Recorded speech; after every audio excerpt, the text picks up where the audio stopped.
drastic clean energy. Welcome to the Right Discourse. We are here and we are here about a protest against the climate change, and you are leading the vegan movement over here. So could you please explain that how do you think the meat eaters affect the world, and how veganism is going to solve the problem of climate change or mitigate the issues of climate change? Sure. My name is Hiji. I'm from Seoul Animal Save. Seoul Animal Save is a Seoul chapter of the Save movement from Toronto. It's actually worldwide network now.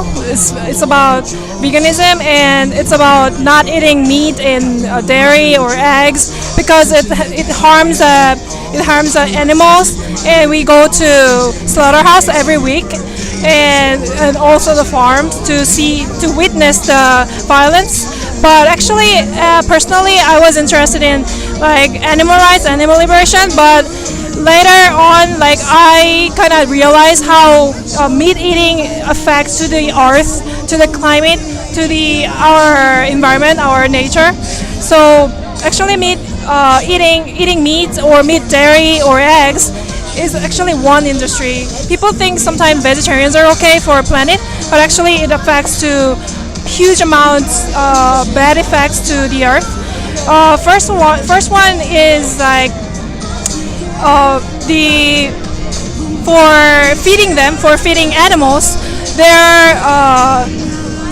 they're ruining the Amazon. So you're talking about deforestation of the Amazon. Yeah, sure. Yeah, deforestation of Amazon is actually happened because of the soy harvesting. The soy harvesting is mostly that soy they made is going to feed the animals of animal agriculture and dairy and any farm industry. So like I heard 70 to 80% of soy they made is go to the animal agriculture, and they're doing now too. They're cutting the woods there too, still now. Okay. Yeah. So actually, officially, many documentaries or many scientists saying 51% of the reason of why climate breakdown happen is animal agriculture. But actually, people don't know about it because it's a big industry, and animal industry is a big, right? Many people are eating meat, so it's a big.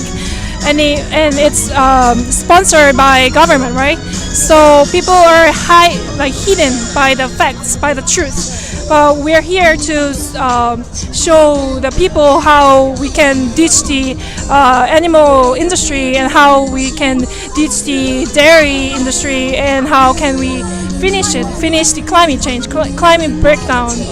So my question is that one very genuine question that people ask when you talk about veganism, that hey, where are we going to get our protein from? Okay, so in a country like Korea, where the most widely eaten food is meat, so apart from meat you don't have many good options in vegetables, etc.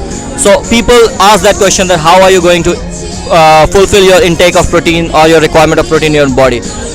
Nowadays I can see that there are many restaurants, vegan restaurants you can find in Seoul, and many newly opened restaurants.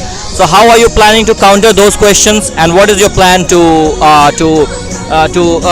widen this movement in Korea? How are you going to convince the people? Okay, first one you ask is how we can get protein, right? Yes. So I want to ask you, like, how animals get protein. That's it. Yeah, so how animals get protein? Like I said, they got from soy, they got from grain, they got from vegetables, they got from fruits, whatever. Like we can get it everywhere. You mean human can get everywhere now? I mean, like 20 years ago in Korea, especially in Korea, we were poor and we didn't have much mart, like big mart or big supermarket, or we cannot afford it. Some people cannot afford it, but now we can afford it. We can afford them. Like so, we don't need any meat now, so we can get protein anywhere. Yeah, actually, easily. Yeah, that's what I mean.